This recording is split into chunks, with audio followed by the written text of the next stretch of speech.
Lumabas na nga ngayon ang patunay na nagkaroon ng wedding at ikinasal si Pia at Francis noon. At totoong legal wife talaga ni Francis Magalona si Pia Arroyo Magalona. Salungat sa kung anong mga sinasabi ni Robbie Taroza sa kanyang social media account post laban sa byuda ni Francis M. na si Pia. Bagamat totoong mayroong unang asawa si Pia Magalona, naayos na daw itong natapos kaya naman nagawa ng magpakasal ni Francis at Pia sa Hong Kong noon. Ito ang buong detalye. Ayon sa aming source, totoong hindi kasal sa Pilipinas si Pia Magalona at Francis, o Kiko Magalona kung tawagin. Ngunit legal ang kanilang naging wedding sa Hong Kong taong 1980, kung saan naging isa sa mga saksi dito ang PR journalist ng ABS-CBN na si Pilar Mateo. Isa siya sa mga naging malalapit na kaibigan ng dalawa, kaya naman kasama siya sa naging witness ng pagmamahalan ni Pia at Francis noon. At ito ang mga naging pahayag noon ni Pilar Mateo patungkol sa wedding ng dalawa. Been FM's publicist for a very long time.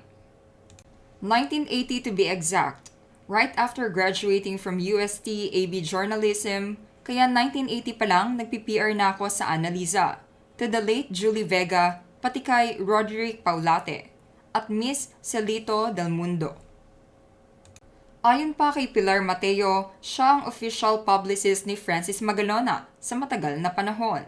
Makikita din sa mga larawan na ito na naging malapit din siyang kaibigan ng may bahay ni Francis na si Pia, kung saan lumalabas sila noon ng magkasama.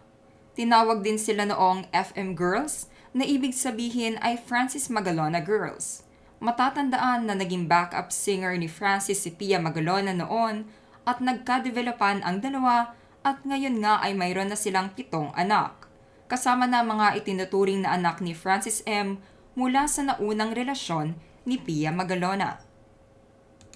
Ipinakita din ni Pilar Mateo na sobrang tagal na niya sa industriya kung saan napakaraming big stars na ang siyang nakasama niya tulad na lamang ng The King na si Fernando Poe Jr.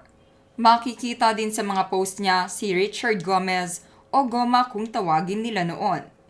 Isa din siya sa mga kasabayan ni Christopher Min na batikang publicist noon sa mundo ng showbiz. Nakasama niya din ang kilalang manager na at komedyante pa noon na si OG Diaz, na ngayon nga ay nagmamanage na ng mga artista sa showbiz industry.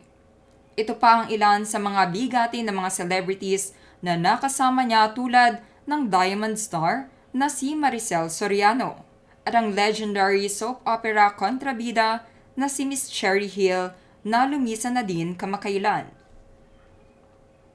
Kaya naman maraming supporters ng pamilya ni Pia Magalona ang siyang naglabas nito at sinabing walang katotohanan lahat ng isiniwalat ni Robbie Taroza na hindi legal wife si Pia ni Francis M.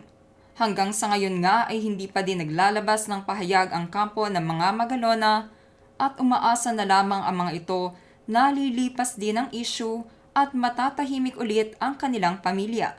Ngayong lumabas na ang totoo.